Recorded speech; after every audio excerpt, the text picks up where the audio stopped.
today, as we finish up lesson 1.2 finally, we get to talk about asymptotes and in behavior, which in behavior is horizontal asymptotes. So we're going to start up here with vertical, horizontal asymptotes, and just, basically what we know about an equation, how they affect the graph, and just, a little bit of everything. So vertical asymptotes, I feel like we've already talked about this a little bit this year. In order to find vertical asymptotes, set the denominator equal to 0, right? So vertical asymptotes, just like holes, any type of discontinuity, we're going to set that denominator equal to 0. And then when we set that denominator equal to 0, that will tell me where an asymptote occurs, where a vertical asymptote occurs, right? And it is a vertical asymptote unless it cancels with a factor on top. And then remember, it's a hole instead. Now, horizontal asymptotes. Horizontal asymptotes have to do with powers. Okay, we talked about this in Algebra 2. In Algebra 2, you had a little chart. The chart was similar to what you're looking at right here. Okay. If the biggest power is on top, then there are no horizontal asymptotes. Okay. So if you have an x cubed as the biggest power over an x squared, that means there are none. For example, I guess I have an example written in my notes. X cubed plus 1 over x squared minus x. The powers you would look at there would be the x cubed over the x squared. Bigger power on top, so there are no horizontal asymptotes. If the biggest power is on bottom, then y equals 0 is always the horizontal asymptote. For example, if I flip what I just had, if I had x squared minus x over x cubed plus 1. In that case, bigger power's on bottom with the x cubed, right?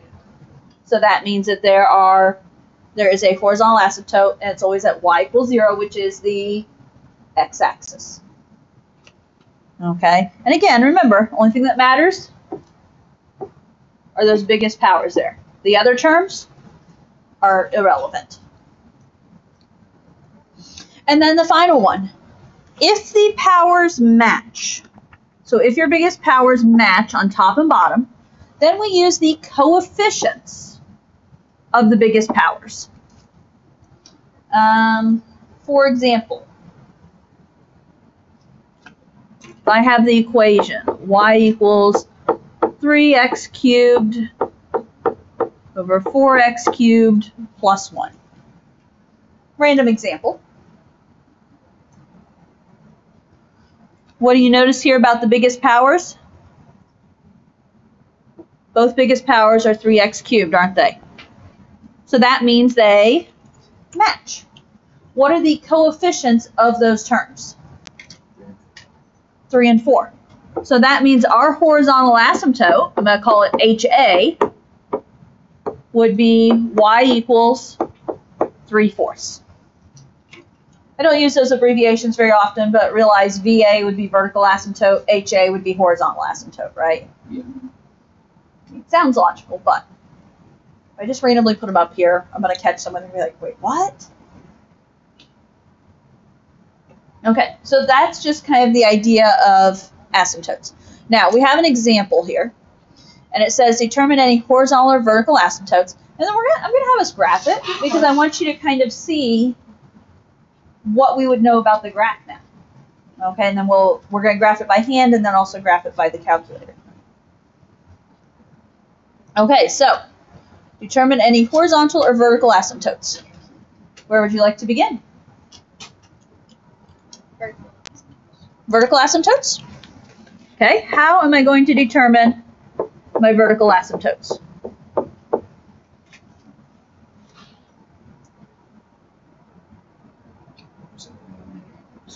Okay, we're going to set the denominator equal to 0. Denominator is x squared minus x minus 2 equals 0. What do we have to do in this case? We have to factor it, right? If it's not already factored, you need to factor it. So, 2 parentheses, x and x. My numbers need to multiply to be -2 and add to be -1. Well, multiplying to be 2 of any type is 1 and 2. I got that for you. Okay. +1 minus 2. So it multiplies to be negative, I need a positive and a negative. If it adds to be a negative, I need larger number negatives. What do I do to actually find the asymptotes now? Set each piece equal to 0, right? So x plus 1 equals 0. X minus 2 equals 0. So that means we're going to have a vertical asymptote at x equals -1 and a vertical asymptote at x equals 2. Old news? Yep. We've done that lately, right? I feel like we did that last year. Okay, so we've done it in this lesson a little bit. Yeah. Yes. Okay. This is just like the actual recap to where you remember what it is. Okay. It was funny. Okay.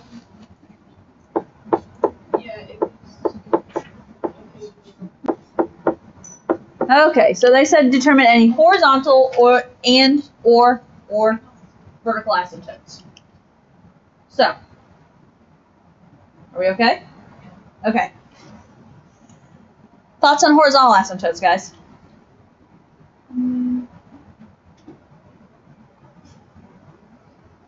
What's my biggest power on top? X to the first. What's my only power on top in this case, right? X to the first. What's my biggest power on bottom? X to the second. Do any of the other terms matter? No. No. What do you know about powers?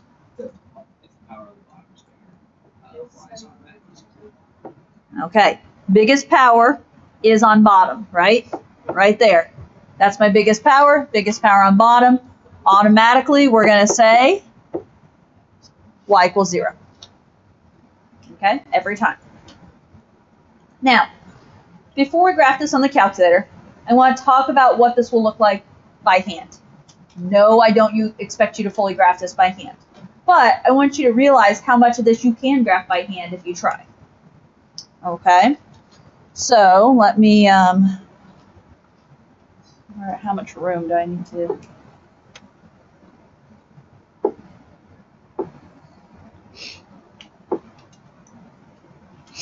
Okay, let's see. How far do I guess, before I change colors here?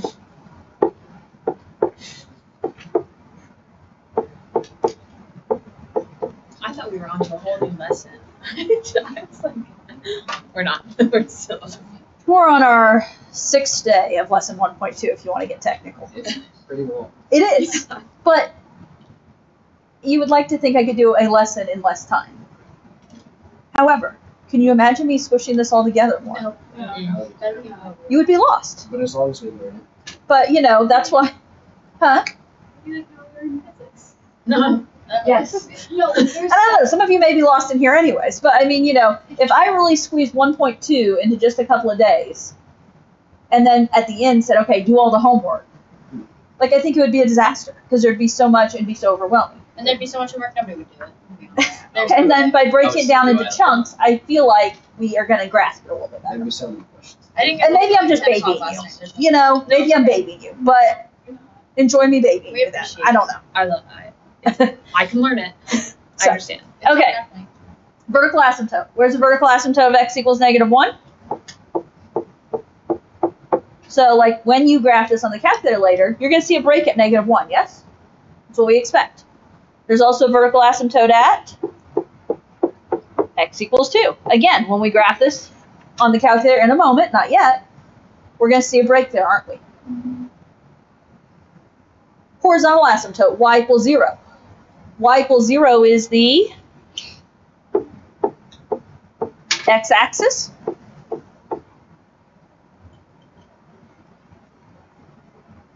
Okay, those are my asymptotes. Now, what I will tell you, vertical asymptotes, traditional rule of thought, is that you don't cross them, you don't touch them. Now, I've learned a little different stuff in calculus this year, but traditional rule of thumb, we don't cross them, we don't touch them, we just get closer and closer to them. Horizontal asymptote. Okay, horizontal asymptote, it leads me into the bottom topic of end behavior. Horizontal asymptotes, where you don't cross them, is at the ends, as you go off to positive and negative infinity. You can actually cross a horizontal asymptote in the middle, because a horizontal asymptote just determines end behavior of the graph.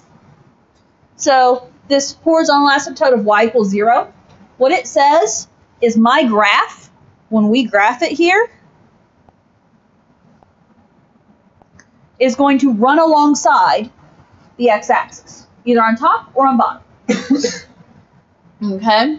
Now, again, not stuff you're expected to know, but my fraction has a positive value, right? There's positive signs at the beginning, which what that says is when I start my graph from the right, I'm going to start on the positive side of the x-axis. That's what that's saying, because this is positive x squared. My graph starts on the positive side of the x-axis. Now, as it goes off to infinity, it's going to get closer and closer to that horizontal axis on the top side. As we go back this way, what's it going to have to do when it hits this horizontal asymptote? It's going to have to go up. So my first piece of my graph is going to look like that. Now, horizontal asymptotes cause me, or excuse me, I did this instead of horizontal. Vertical asymptotes cause me to change sign. Unless, you know, like here, if this x minus 2 had been squared, it'd be a different story. But since this is just a single x minus 2, so since my graph ended positive here, now it's going to be negative down here. We have to get over to this asymptote. Your graph's going to do one of two things. It's either going to kind of curve over there like a cubic, or it's going to go more like upside down like a parabola. And again, in this case, there's no squared factor or anything that's going to tell me to do that, so it's going to go up here. Actually, now that I think about it, let me redraw that a little bit. What did I do? It actually, because of my numerator, it's going to cross the x-axis at 0. Okay. I don't know. So, and then we've got another vertical asymptote. It flips it, so now it's down here again. And it's going to run alongside over there. If you graph this on the calculator, it's going to look similar. I'm not going to say identical. This is a sketch. It looks pretty small. Okay.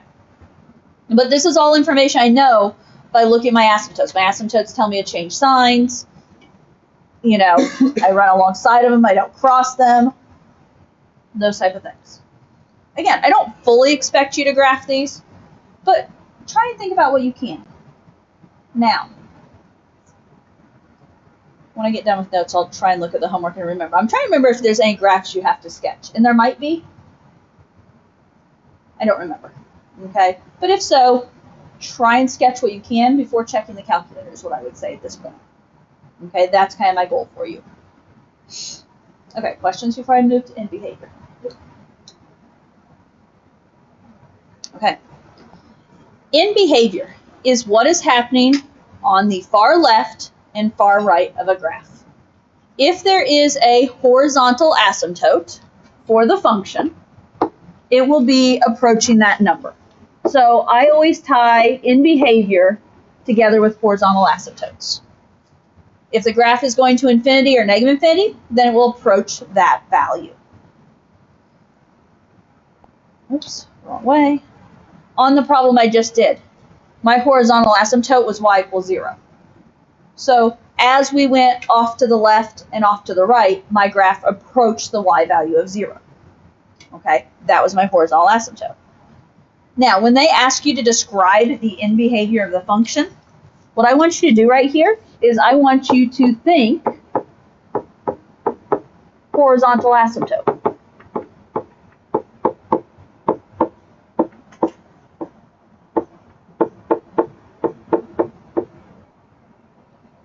Okay, so in behavior, we're going to think horizontal asymptotes. So, A, determine the end behavior of this function.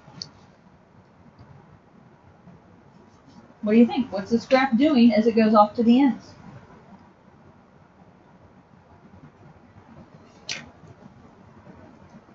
How do we determine horizontal asymptotes? Scoot up on your page, horizontal asymptotes, we look at the powers, yes? Okay, so what's my biggest power on top? 3x to the first, right? So the first. What's my biggest power on bottom? X to the second. So what's the end behavior of this graph? What y value is it going to approach? 0. Okay, because bigger power is on bottom, right? My horizontal asymptote is going to be y equals 0, just like the last graph. Okay, my graph is going to go out and be running alongside 0. And I guess, essentially I looked at 3x over x squared. You can think about canceling this also, because if you cancel an x, it's 3 over x, and that also helps you to think it through too. Okay. What about B?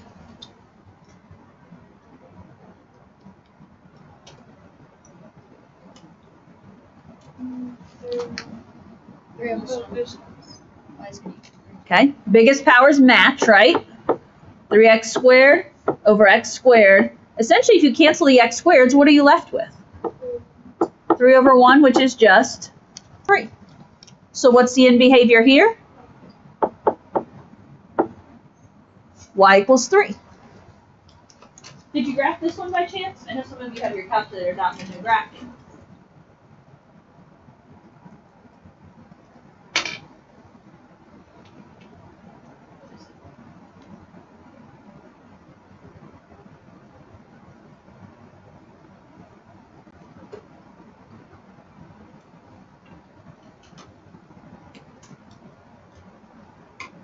Can you see, this is that equation right there, can you see how there's a horizontal asymptote at 3?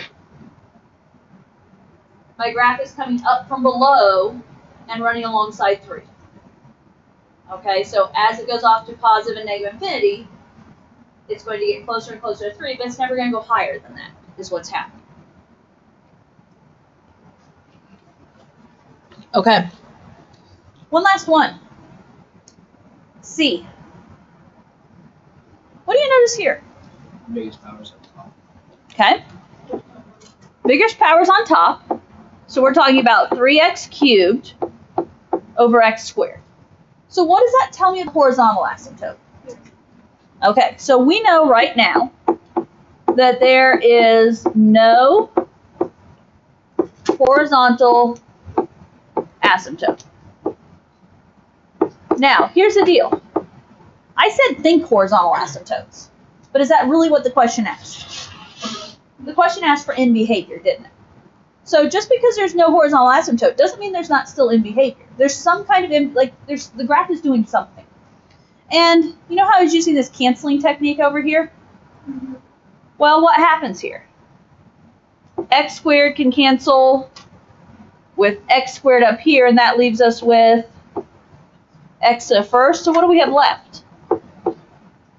3x, or I say, if you will, I could say 3x over 1, which is 3x. My end behavior is going to run along an approximate line of y equals 3x. Can you visualize a line y equals 3x? What if I say y equals 3x plus 0? That's y equals mx plus b with a y-intercept of 0 and a slope of 3. Okay, let me show you this graph. Because what is happening here, this doesn't have a horizontal asymptote. What it has is a slant asymptote. Yes, that does exist. 3x to the third, x squared plus 1. Now let me graph this for you. Okay. As this goes off to negative and positive infinity, it's not going along a horizontal line, but can you see a diagonal line there it runs across? And that's what this is. This is called a slant asymptote. Now, let me graph the line. What did I say the slant asymptote was? 3x. Let me graph 3x on the same line. Does it run alongside 3x? It does. Very nice. Okay, and so that is what is called a slant asymptote. Not that you have to know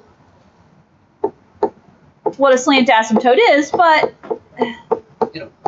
it's helpful to understand the terminology here. So when we go and say that there's no horizontal asymptote, what usually ends up happening is there's no horizontal asymptote, but there is a slant asymptote instead. Okay? Okay, guys. You have homework to work on. And a weird thing just happened.